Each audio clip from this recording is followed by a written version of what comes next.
નમસ્કાર, GSTV news જોઈ રહ્યા છો આપ. હું છું માનસી. આજે 12 વાગે વાત કરવી છે ચૂંટણી પહેલા કાવા દાવાની. સ્થાનિક સ્વરાજ્યની ચૂંટણી પહેલા પક્ષના કાવા દાવા જે સામે આવ્યા છે. ભાજપ દ્વારા રણનીતિના જોરે કોંગ્રેસે પાડી દેવાનો ખેલ જોવા મળી રહ્યું છે, જેમાં પંચાયતની ચૂંટણીઓ પહેલા જ ભાજપે કમર કસી છે. સ્થાનિક સ્વરાજ્યની ચૂંટણી પહેલા કોંગ્રેસને મોટો ઝટકો પડ્યો છે. જૂનાગઢ મનપાની 8 બેઠક કે જે બિનહરીફ જાહેર થઈ. જૂનાગઢ જિલ્લામાં કોંગ્રેસને મોટો ફટકો પડ્યો. બોટાદ નપાના વોર્ડ નંબર 7ના ભાજપના 4 ઉમેદવારો બિનહરીફ જાહેર થયા છે, ત્યારે વાંકાનેરમાં કુલ 28 પૈકી 7 બેઠકો એવી કે જ્યાં ભાજપ ઉમેદવારો બિનહરીફ જાહેર થયા. વલસાડના નપામાં ભાજપના 6 ઉમેદવારો બિનહરીફ વિજેતા થયા. કોંગ્રેસ પક્ષે પાડી દેવા ભાજપની સામ દામ દંડ ભેદની રાજનીતિ છે કે જે અત્યારે જોવા મળી રહી છે.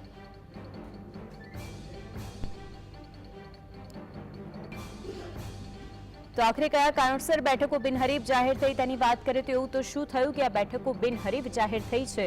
મહત્વની વાત એ છે કે ભાજપ મતબેંક સાચવવા આ રાજનીતિ છે કે જે રમી રહી છે. ક્યાંક રૂપિયાના જોરે ઉમેદવારોને ખરીદીને તોડી પડાતા હોવાની પણ વાત સામે આવી છે, તો ક્યાંક પોલિટિકલ પ્રેશરના કારણે ઉમેદવારો ચૂંટણી જંગમાંથી હટી ગયાનો પણ દાવો છે. કોંગ્રેસ કેમ તૂટે છે તે કોંગ્રેસ પક્ષ માટે મોટો સવાલ છે. લોકોના વિશ્વાસ સાચા નથી ઉતરતા. લોકોના કોંગ્રેસ ઉમેદવાર કે જે તે સૌથી મોટો પ્રશ્ન છે. કેમ કોંગ્રેસનું મોવડી મંડળ પોતાના ઉમેદવારોને નથી સાચવી શકતું તે પણ સૌથી મોટો પ્રશ્ન છે. કેટલીક બેઠકો કે જે અગાઉથી જ બિનહરીફ થતા લોકોના મતાધિકાર છીનવાઈ ગયો છે. લોકશાહીમાં પક્ષો દ્વારા રાજકીય રમતને કારણે લોકોનો સ્વૈચ્છિક મતનો અધિકાર પણ છીનવાયો છે. મહત્વપૂર્ણ વાત એ છે કે અત્યારે સૌથી મોટો પ્રશ્ન એ છે જૂનાગઢની અંદર જે થયું. ન માત્ર જૂનાગઢ પરંતુ ભચાઉની અંદર પણ મતદાન પહેલા જ ભગવો લહેરાય તે માટેના પણ કાવા દાવા રચી દેવામાં આવ્યા છે. આ બાજુ ધરમપુર પાલિકાના કોંગ્રેસના 5 ઉમેદવાર છે કે જે ગુમ છે. હવે એ ક્યાંથી કેવી રીતે જોડાશે તે સૌથી મોટો પ્રશ્ન છે. હળવદમાં કોંગ્રેસ ઉમેદવાર કે જેમણે પોલીસ રક્ષણ માંગી લીધું કારણ કે શું તેઓ ભાજપમાં જોડાશે તે પણ સૌથી મોટો પ્રશ્ન ઉદ્ભવી રહ્યો છે.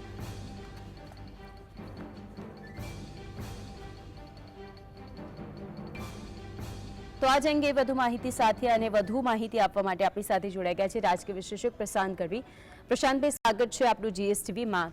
આજનો જે મુદ્દો છે આ મુદ્દો આમ તો દર વખતે જ્યારે ઇલેક્શન આવે, ચૂંટણીઓ આવે, પરંતુ એવું હોય કે વિધાનસભા, લોકસભા, હવે તો નાની ચૂંટણીઓમાં પણ આ થવા લાગ્યું છે. રાજ રમત જે જોવા મળી છે મહાપાલિકાની ચૂંટણીમાં, સ્થાનિક સ્વરાજ્યની ચૂંટણીમાં આવું થાય એ કેટલું યોગ્ય છે અને આપના મતે શું ખરેખર આવું થવું યોગ્ય છે ખરું? લોકશાહી દેશમાં આવું થવું યોગ્ય હોય જ ના શકે, આપણે સૌ જાણીએ છીએ. નરેશભાઈ પટેલ, પાટીદાર સમાજના અગ્રણી અને અમારા બધાના બહુ જ વરિષ્ઠ આદર્શ એવા નરેશભાઈ પટેલ એવું કહેતા કે સરપંચથી લઈને સંસદ સુધી પાટીદારના દીકરા કે દીકરી હોવા જોઈએ. એમ ભાજપને હવે એક જનૂન ઉપડ્યું છે કે સરપંચથી લઈ અને સંસદ સુધી બિનહરીફ ગમે તેમ પ્રકારે આપણો જ ઉમેદવાર બહાર બધી રીતે ઉભરી આવવો જોઈએ, સામે મેદાનમાં કોઈ હોવું જોઈએ નહીં. અને એના માટે જે કરવું પડે એ ભાજપની બધી જ રીતની તૈયારી છે. એક તો સૌથી પહેલી તૈયારી આર્થિક, કારણ કે ભાજપ બહુ જ જેને કહેવાય એકદમ સમૃદ્ધ પાર્ટી છે આર્થિક રીતે. એટલે પૈસા વેરવાથી માંડી, ધાક ધમકીથી માંડી અને મશીનરી. ક્યાંક તમે જુઓ તો છેલ્લા 5-7-10 વર્ષમાં ક્યાંય એવું સાંભળ્યું કે ભાજપના ઉમેદવારનું ફોર્મ કોઈક કારણસર ચેકચાકથી કે ટેકનિકલ ખામીના હિસાબે કેન્સલ કરાયું હોય, રદ કરાયું હોય, જ્યારે કોંગ્રેસ અને આમ આદમી પાર્ટીના ઉમેદવારોના ફોર્મ બી રદ થયા છે ઘણી જગ્યાએ. કદાચ નાની મોટી ક્ષતિ હું કહું છું હોઈ બી શકે છે. તો જ્યારે ફોર્મ ભરીને આ લોકો જાય છે ત્યારે બી કંઈક માર્ગદર્શન, જ્યારે ભાજપને માર્ગદર્શન મશીનરીમાંથી મળી જતું હોય ફોર્મ કેવી રીતે ભરવું. બીજું કે આને સામે જો ભાજપને એટલા માટે કે છેલ્લા 5-10 વર્ષમાં તમામ નગરપાલિકાઓ ઉપર, તમામ તાલુકા પંચાયત, જિલ્લા પંચાયત ઉપર એમનો એક સિક્કો રહ્યો છે અને ત્યાંથી એક આખી ભ્રષ્ટાચારની ગંગા વહે છે. ત્યાંથી લોકોને એક ટાર્ગેટ આપવામાં આવે છે કે આટલા પૈસા, આટલો ભંડોળ, આટલું ફંડ અહીંયા પહોંચાડવાનું છે. એટલે આખી જે ચેનલ છે પૂરી થઈ છે ને, એની ફાઇલો ક્યાંક ને ક્યાંક અત્યારે અંદર ચાલી રહી હોય. એ ફાઇલો જો બીજી કોઈ સત્તા બેસે, કોંગ્રેસ કે આમ આદમી પાર્ટીની સત્તા બેસે અને ફાઇલો ખુલે તો લગભગ ઘણા બધા ભાજપના નેતા ઘરે બેસે કાં જેલમાં બેસે અને કાં પછી અધિકારીઓ જેલમાં બેસે. એટલે ગમે તેમ કરીને અત્યારે ભાજપ માટે કરો યા મરોની પરિસ્થિતિ છે કે આ બધી નગરપાલિકા પાછી આપણે અંકે કરવી પડશે. જો આમાં ભૂલથી પણ સત્તા બદલાઈ જશે તો કાલ ઉઠીને ફાઇલો ખુલશે અને એટલા માટે આ બધા દબાણો ચાલુ રહેવાના, એમના પ્રયત્નો ચાલુ રહેવાના. સામે છેડે કોંગ્રેસની વાત કરીએ તો કદાચ કોંગ્રેસને મહેનત બી કરતું હોય, આમ તો કરતું જ નથી. સંગઠનનો અભાવ, મોડી મંડળ તરફથી માર્ગદર્શનનો અભાવ, મોડી મંડળ તરફથી જોઈએ એવો સપોર્ટનો એક બહુ મોટો અભાવ. કે કારણ કે એ લોકોએ ચૂંટણી, આ બધું છે ને સેનેટની ચૂંટણીમાં થાય, યુનિવર્સિટીમાં ઉમેદવારોને ઉપાડી લેવા, ફોર્મ પાછા ખેંચાવડાવવા, દબાણ કરાવવા, આ બધું લોકશાહીની, આ સાચા અર્થની જે લોકશાહી છે ને, કારણ કે વિદ્યાર્થી કાળની લોકશાહી, સેનેટ ઇલેક્શન એક આખું અલગ મેટર છે, પણ આ સાચા અર્થની પણ લોકશાહી છે. પ્રશાંતભાઈ, એક પ્રશ્ન એ પૂછું છું, જ્યારે આપણે કોંગ્રેસની વાત કરી કે કોંગ્રેસ માટે આ સૌથી મોટો પ્રશ્ન એટલા માટે કારણ કે જો જેને ચૂંટાઈને જે લોકો જે મતદાન કરે છે, મત આપે છે, જેમને ચૂંટે છે, એ જ વ્યક્તિ એ જ એમના પદ ઉપરથી હટી જતો હોય, હવે લોકોને વિશ્વાસ નથી રહ્યો, માટે હવે કોંગ્રેસનું શું થશે વિચારવાનું કોંગ્રેસને જરૂર છે. એટલે જ્યારથી આ ચૂંટણી જાહેર થઈ ત્યારથી હું પોતે બી આ ચિંતા બી વ્યક્ત કરું છું અને કહી રહ્યો છું ઓપનલી કે લોકોને માનો કે જો નગરપાલિકાની હાલત બિસ્માર છે, નો ડાઉટ ક્યાંક ભારતીય જનતા પાર્ટીએ 20-30% કામ કર્યા છે, 100% કામ નથી થયા, તો જે કંઈ ગેપ છે એ પૂરો કરવા માટે કોંગ્રેસના કાર્યકરો ગ્રાઉન્ડ ઉપર માનો કે મહેનત કરતા હોય, પ્રજાની વચ્ચે બી રહેતા હોય, પણ પ્રજાને ભરોસો નથી. કારણ કે આપણે છેલ્લા 5 વર્ષમાં એવી 2 થી 5 નગરપાલિકા જોઈ કે જે કોંગ્રેસ જીતી ગયું હતું અને ત્યારબાદ આખી બેઠક પાલિકા ભાજપના ખેમામાં અને ખોળામાં જઈને બેસી ગઈ. એટલે આજે માનો કે લોકોમાં વિરોધનો સૂર છે, નારાજગી છે. આમ બી આ વખતે તમે જુઓ તો વરસાદી પાણીથી લઈને રોગચાળાની સમસ્યાઓમાં નારાજગી પુષ્કળ હતી. આપણે ઘણા વિડીયો પણ જોયા ગામવાળાઓના કે અમારે ત્યાં ગંદુ પાણી આવે છે, દૂષિત પાણી આવે છે, એ પીવું પડે છે, રોગચાળો ફેલાય છે, ગંદકી છે, અમારે આ વખતે ભાજપ અહીંયા જોઈએ નહીં, પ્રચારમાં પણ ના જોઈએ. પણ માનો કે કોંગ્રેસને ત્યાં એ લોકો વોટ આપે છે અને કોંગ્રેસને પાલિકા જીતાડી આપે છે, તો એ પાલિકા કેટલો ટાઈમ કોંગ્રેસ પાસે રહેશે એ ખુદ કોંગ્રેસને ભરોસો નથી. કાં તો એના માણસો વેચાઈ જશે, જે જીતીને આયા કોર્પોરેટરો વેચાઈ જશે, કાં મોડી મંડળનો મોટો સોદો હશે, અને કાં પછી ભાજપ ગમે તેમ પ્રકારે એમનું શાસન ચાલવા નહીં દે. એટલે આ એક પરિસ્થિતિનું એવું નિર્માણ થયું છે કે અત્યારે કોઈની પાસે એમના મેં ભાજપને જીતાડ્યા સિવાય ઓપ્શન નથી. એમ આ એવું પરિસ્થિતિ ઊભી થઈ ગઈ છે. આપણે રાજી થઈશું કે ખરેખર સાચી લોકશાહી ઢબે આખી ચૂંટણી થાય, કોંગ્રેસ જીતે કે ભારતીય જનતા પાર્ટી જીતે અને 5 વર્ષ શાસન ચાલે. માનો કે એ નગરપાલિકા કોંગ્રેસે અંકે કરી હોય તો ભાજપ પણ એને ચાલવા દે અને જોઈએ એવો સપોર્ટ કરે. કારણ કે છેલ્લે તો નગરપાલિકા બન્યા પછી એક વિભાગ છે સરકારનો, તો સરકારી વિભાગ તરીકે સરકાર એને સપોર્ટ કરે, પણ આ થવાનું નથી. હવે તમે સમજો કે તમે સંસદમાં પણ જો સુરતની સીટ આખી બિનહરીફ કરી નાખો, નગરપાલિકાઓમાં લગભગ 7 સીટો, એટલે પેલું નથી કહેતા કે 100 માંથી પાસ થવા માટે 35 માર્ક જોઈએ, ત્યારે ભારતીય જનતા પાર્ટી માટે આ ક્રાઇટેરિયા બદલાઈ ગયો છે. પાસ થવા માટે એટલે કે બહુમતી માટે 100 માંથી એમને 17 જ માર્ક જોઈએ, અડધા, કારણ કે અડધી સીટ તો બિનહરીફ થઈ જાય છે. એટલે આવી પરિસ્થિતિમાં લોકોનો વિશ્વાસ ચૂંટણી પ્રત્યેથી ઉઠી જશે, લોકોનો વિશ્વાસ આના ઉપરથી પણ ઉઠી જશે, અને આનું નુકસાન શાસક પક્ષ કરતા વિપક્ષને વધારે છે. કારણ કે વિપક્ષ ક્યાંક ને ક્યાંક સાચા અર્થમાં જો અવાજ ઉઠાવતી હોય, ક્યાંક લોકોનો અવાજ બનીને વિપક્ષના તરીકે સરકાર સુના કાન આંબળવાનું કામ કરતી હોય, પણ એ લોકો પછી વોટિંગમાં કન્વર્ટ નહીં કરી આપે.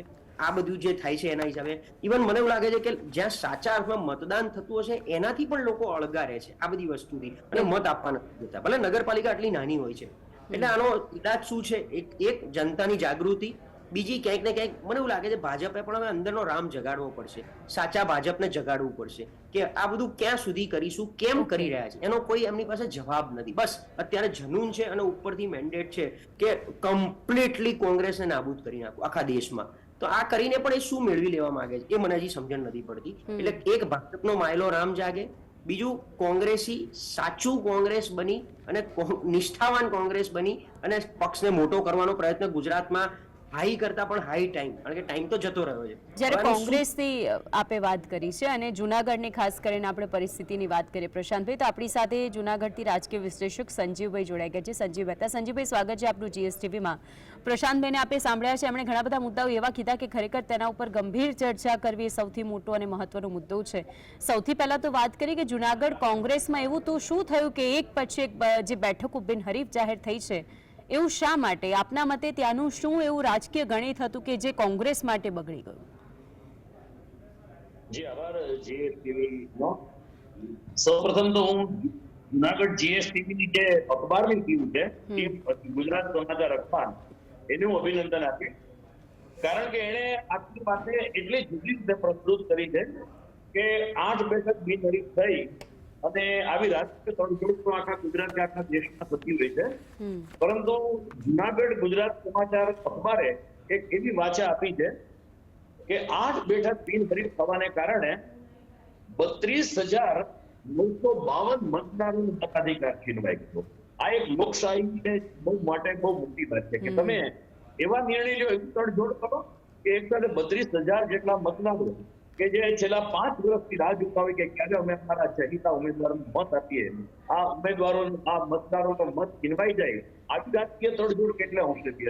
આ લોકશાહી માટે ખૂબ જ દુઃખદ અને વિચાર માંગી લે તેવી બાબત છે.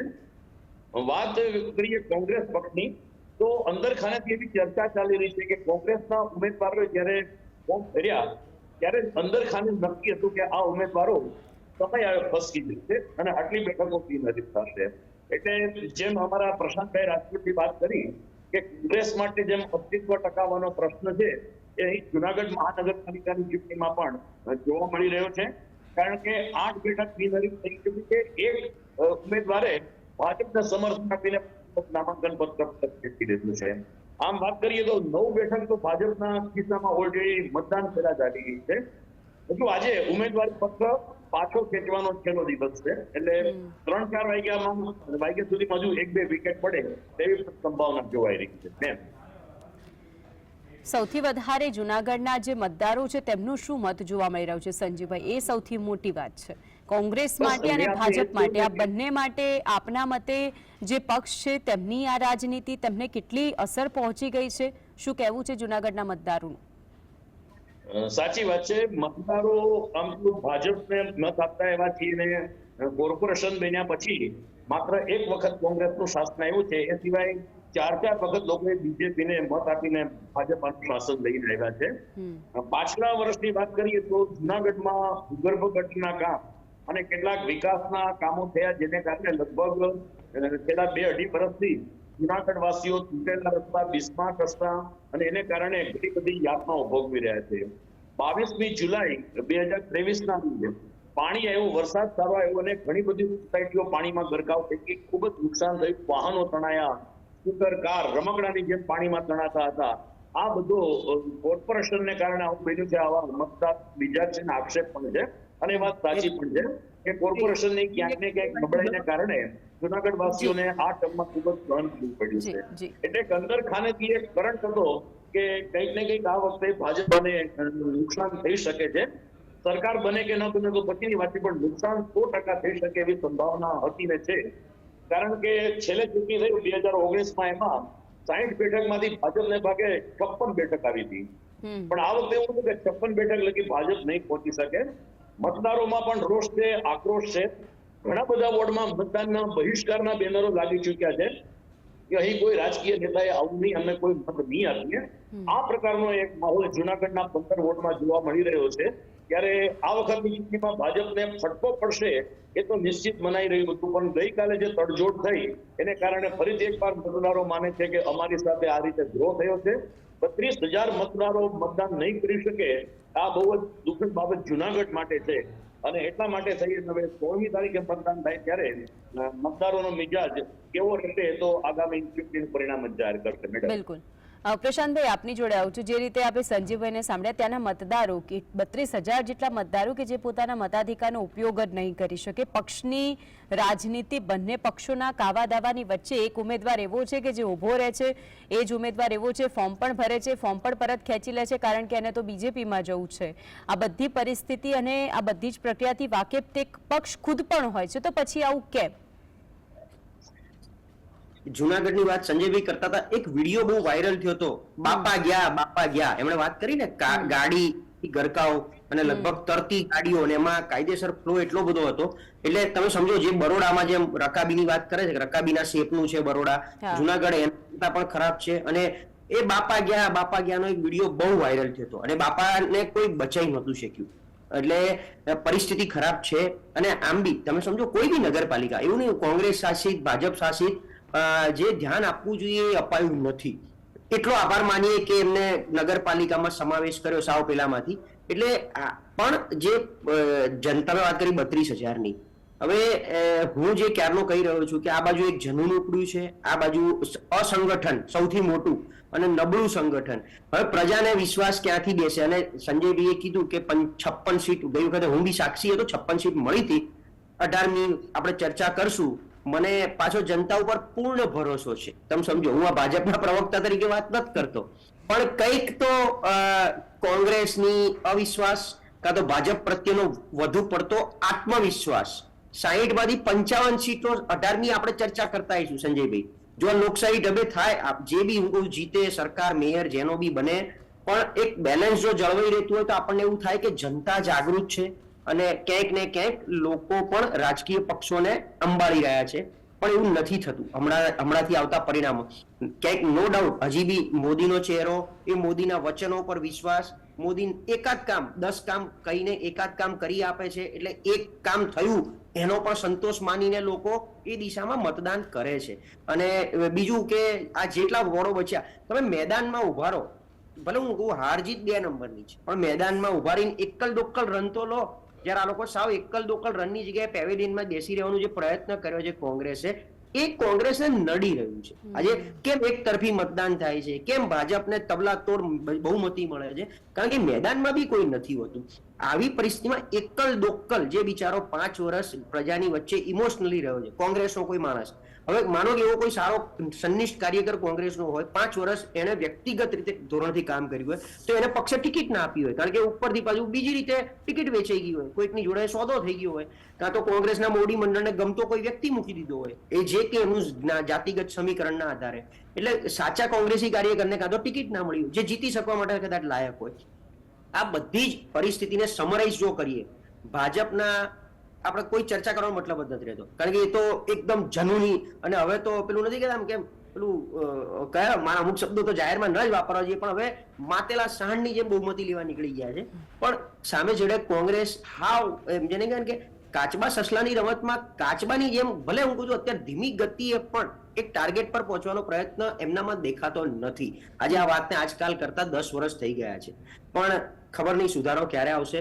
હવે મતદારો આનાથી દૂર રહે તો હું તો કહું છું મતદારો તે દિવસે ખુશ થશે, હાલો ને આજ તો રજા મળી, મત આપવા જવો એ મટ્યો. કારણ કે આ સુરતમાં શું થયું, સુરતમાં આખી સંસદની ચૂંટણી જો બિનહરીફ થાય અને સંસદ સભ્ય ચૂંટાઈને આવે બિનહરીફ, તો ક્યાં આપણે ન એમાં જનતાનો રોષ જોયો? તમે જોયું જનતાએ ન કોંગ્રેસી નેતા જેને ફોર્મ પાછું ખેંચ્યું એના ઘરે જઈને નથી કોઈ હલ્લો કર્યો, એને ઉપરથી પોલીસ પ્રોટેક્શન મળી. પ્રશાંતભાઈ, અહીંયા તો કોંગ્રેસના મોવડી મંડળે પણ પૂછવું જોઈએ કે આખરે એવું તો શું થયું, તમે ફોર્મ પરત ખેંચ્યું? જે ઉમેદવારો તમે જાહેર કરો છો એના પર પહેલા તો વિશ્વાસ મૂકતા હશો, પછી એમને ફોર્મ ભરાવતા હશો, ને એ જ વિશ્વાસુ વ્યક્તિ કે જે આખરે બીજા કોઈના વિશ્વાસે આપની જ પાર્ટીમાંથી આપને દગો આપે, કે પછી પહેલાથી બધું નક્કી હોય, એવું પણ અત્યારે ચર્ચાઈ રહ્યું છે. શું લાગે છે સંજયભાઈ આ પ્રશ્ન ઉપર આપને? સાચી વાત છે મેડમ, બધા ચર્ચા એવું જ થયું છે. અને આજે 8 ઉમેદવારો બિનહરીફ થયા, કોંગ્રેસના ઉમેદવારોએ ફોર્મ પરત ખેંચ્યા, ત્યારે પ્રબુદ્ધ નાગરિકોમાં એક એવો પણ સૂર છે, ગણગણાટ છે કે ચૂંટણી પંચે પણ કંઈક ચોક્કસ જે લોકો ફોર્મ પરત ખેંચી લે છે આ પ્રકારે રાજકીય પક્ષના જે રાષ્ટ્રીય ચિહ્ન વાળા, એની ઉપર કોઈ પણ પ્રકારની કાર્યવાહી થવી જોઈએ. આ પ્રકારનું કાં તો ચૂંટણી પંચે પણ કંઈક નિયમો ઘડવા જોઈએ. એક સૂર સોશિયલ મીડિયામાં એવો પણ વહેતો થયો છે કે જે રીતે સરકારી ટેન્ડર હોય છે, ઓનલાઈન પ્રક્રિયા, કે ટેન્ડર કોણે ભર્યું એ કોઈને ખબર જ ન હોય, જયારે એની ડેટ આવે ત્યારે જ ખબર પડે કે આટલા ટેન્ડરો આવ્યા છે.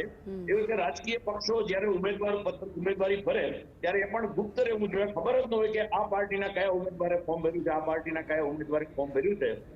જયારે અંતિમ ચિત્ર સ્પષ્ટ થાય ત્યારે જ ઉમેદવારોના નામ સામે આવે. આવું કંઈક કરવું જોઈએ. આવા પણ સોશિયલ મીડિયામાં થોડા મેસેજ વહેતા થયા છે. પ્રશાંતભાઈ જે વાત કરી તો હું એટલું કહીશ કે ભાજપે જયારે એના ઉમેદવારો માટે ફોર્મ ભરવાના હતા એ પહેલા એને વિશ્વાસ સંમેલન સંબોધન કર્યું હતું. એમાં જુનાગઢ જિલ્લાના સાંસદ રાજેશભાઈ ચુડાસમાએ ખુદે સ્વીકાર્યું કે કોર્પોરેશનમાં કોર્પોરેટરો ક્યાંક ને ક્યાંક ગુના ઉતર્યા છે અને કામ કરો ક્યાંક ને ક્યાંક કચાશ થઈ ગઈ છે, જેને કારણે મતદારોનો રોષ છે, આવી એને વાત કરી હતી. એની સામે પૂર્વ સ્ટેન્ડિંગ કમિટી ચેરમેન હતા હરેશ પરસાણા, એને સમગ્ર દોષનો ટોપલો સોશિયલ મીડિયા અને મીડિયા ઉપર ઢોળ્યો કે સોશિયલ મીડિયા અને મીડિયા છે એ આપણને બદનામ કરે છે, આપણે કંઈ ખોટું કર્યું નથી. આમ ભાજપમાં જ અંદરો મતાંતર નિવેદનો સામે આવ્યા છે, જેને કારણે પણ મતદારોમાં આ સમગ્ર સંમેલન અને આ પ્રકારના નિવેદનો હાસ્યાસ્પદ બની રહ્યા છે. અને હું માનું છું કે ક્યાંક ને ક્યાંક કદાચ ભાજપના મિત્રોએ આ બાબતે ભોગવવું પણ પડશે આગામી 16મી તારીખે. ચાંદીબેન, પ્રશાંતભાઈ, આજે બધું જ થયું, એમાં પણ બિનહરીફ જે બેઠકો જાહેર થઈ, જ્યારે પૂછવામાં આવ્યું કોંગ્રેસથી, તો કોંગ્રેસના જ કેટલાક લોકો કહે છે કે અમે તો ખુદ કહીએ છીએ કે મુક્ત પારદર્શક ચૂંટણી યોજાય, કારણ કે એક તરફ બીજો પક્ષ છે કે જે તો વહીવટી તંત્રના જોરે, પોલીસના જોરે ફોર્મ પરત ખેંચાવી રહ્યા છે ઉમેદવાર પાસેથી. શું લાગે છે આમાં કેટલું સત્ય છે? જો જિસકી લાઠી ઉસકી ભેંસ આ દેશનો એ નિયમ રહ્યો છે. કોંગ્રેસે પણ એનું બહુ સરસ શાસન આ રીતે ચલાવ્યું છે. જ્યારે એનો તપતો સૂર્ય હતો અને ભાજપને ઊભું નહોતું, એટલે ભાજપે ઊભો થવાનો પ્રયત્ન કર્યો ત્યારે એમને પણ આ તકલીફ પડતી હતી. એટલે ભાજપ બી પાછું કે આ જગતમાં નવું કરતા જ નથી, એમણે કોંગ્રેસમાંથી બધું જે શીખ્યું છે એનું અમલીકરણ કરી રહ્યા છે. એ બી પાછા હારી ના રહ્યા, એટલે બહુ એવા કહી શકાય ને આમ દૂધે ધોયેલા નથી. એટલે તકલીફ તો છે, અને મશીનરી પણ ક્યાંક ને ક્યાંક સરકારના સપોર્ટમાં હોય એ દર વખતે આપણે જોતા આવ્યા છીએ. એ જ રીતે ચાલી રહ્યું છે. જેમ સંજીવભાઈ બહુ સરસ વાત કરી કે ચૂંટણી પંચ એટલે ઇલેક્શન કમિશન આની ઉપર સ્ટ્રિક્ટ એક્શન કાં તો, અને પણ પહેલા છે ને આ વસ્તુ પક્ષના બંધારણમાં આવે કે ભાઈ કોઈ એક વ્યક્તિ જેને આવી તક મળતી હોય ચૂંટણી લડવાની, અને એ જો બેકફૂટ પર જાય તો એને 6 વર્ષ માટે કોઈક ને કોઈક કારણસર બીજી કોઈ ચૂંટણી નહીં લડવા દેવી જોઈએ, અથવા એને કોઈ જગ્યાએ હોદ્દો નહીં આપવો જોઈએ આગળ જતા. આવું કંઈક મિકેનિઝમ પક્ષે પણ બંધારણ થકી ઊભું કરવું જોઈએ, અને ચૂંટણી પંચે પણ ચૂંટણી કરાવડાવવાના પ્રયત્નો કરવા જોઈએ. જેમ આપણે કોઈ પીએલપી ક્લાસીસ ચાલતા હોય, તમને ખ્યાલ હોય તો સ્કૂલમાં જયારે કોઈ વિદ્યાર્થી નબળો હોય ને એને પીએલપી ક્લાસીસ ચલાવે લોકો કે ભાઈ ચલો મહેનત કરીને કેમ કરીને પાર ઉતરે. એમ આમ પણ ક્યાંક ને ક્યાંક ચૂંટણી પંચે એવું માર્ગદર્શન આપવું જોઈએ ફોર્મ ભરાવતી વખતનું, કારણ કે ફોર્મ ભરવું આપણી જવાબદારી છે, પણ ફોર્મ પછી કેન્સલ નહીં થાય એના માટેની તૈયારી શું હોઈ શકે એ પ્રમાણેનું પણ ચોક્કસ માર્ગદર્શન બધી જગ્યાએથી મળવું જોઈએ. એમાં પણ બહુ મોટો અભાવ છે. એટલે મશીનરી સરકારના સમર્થનમાં હોય છે, કામ કરી રહી છે, એનું જ આ પરિણામ છે. બાકી તો 8-8, 10-10, 12-12 સીટો બિનહરીફ કેવી રીતે થઈ છે? એટલે બિનહરીફ થવાના એક લોકો ફોર્મ પાછા ખેંચે છે, પૈસા થી ખરી જે બી પૈસાથી ગણો, ધાક ધમકીથી ગણો, કારણ કે આ નાના નગરપાલિકામાં એવી કઈ ધાકધમકી કામ કરે કે જેનાથી તમારે બિન ફોર્મ પાછું ખેંચવું પડે. એટલે ચોક્કસ કોઈ ગોઠવણ હોય, એ ગોઠવણ કાં તો સ્થાનિક કક્ષાએ હોય, ક્યાં પ્રદેશ કક્ષાએ હોય, ક્યાં પછી એનથી પણ ઉપર ગણી શકાય. કે હવે તો પ્રશાંતભાઈ, આપ માનો છો કે જે તે પક્ષનું મોવડી મંડળ છે આ બધી વાતથી અજાણ હશે, એવું લાગે છે આપને? સોરી, અવાજ એક મિનિટ. પ્રશાંતભાઈ, આપને લાગે છે કે આ બધી જ વસ્તુથી ખુદ મોવડી મંડળ અજાણ હોય? અજાણ કરતા બી અનુભવે, પેલું નથી કે વાળ્યા ના વળે પણ હાર્યા વળે, એમાં આ લોકોએ ઓલરેડી હારી ચૂક્યા છે આ રીતે બિનહરીફમાં ફોર્મ પાછા ખેંચવામાં. તો આ તકેદારી પક્ષે પણ એટલી રાખવી જોઈએ ને કે ભાઈ ભલે હું કહું છું સરપંચનું ફોર્મ ભરાવો કે સંસદનું ફોર્મ ભરાવો, એની પાછળ એક ચોક્કસ પ્રકારની એક ફોર્સ એમણે ગોઠવવી જોઈએ. એ વ્યક્તિ જેને ટિકિટ આપો છો એના મેન્ડેટ થી માંડી આજે તમે સમજો કે કોંગ્રેસને કેટલી લાચારી છે કે એમના મેન્ડેટ. અને પ્રશાંતભાઈ, બિલકુલ આપે કહ્યું તે પ્રમાણે આપ બંને અમારી સાથે જોડાયા, અને આખરે આજે કાવા દાવા છે તેનો ખેલ, અને જે તે પક્ષ તેના ઉપર વિચારે તે સૌથી વધારે મહત્વની વાત રહેશે. આપ બંને જોડાયા તે બદલ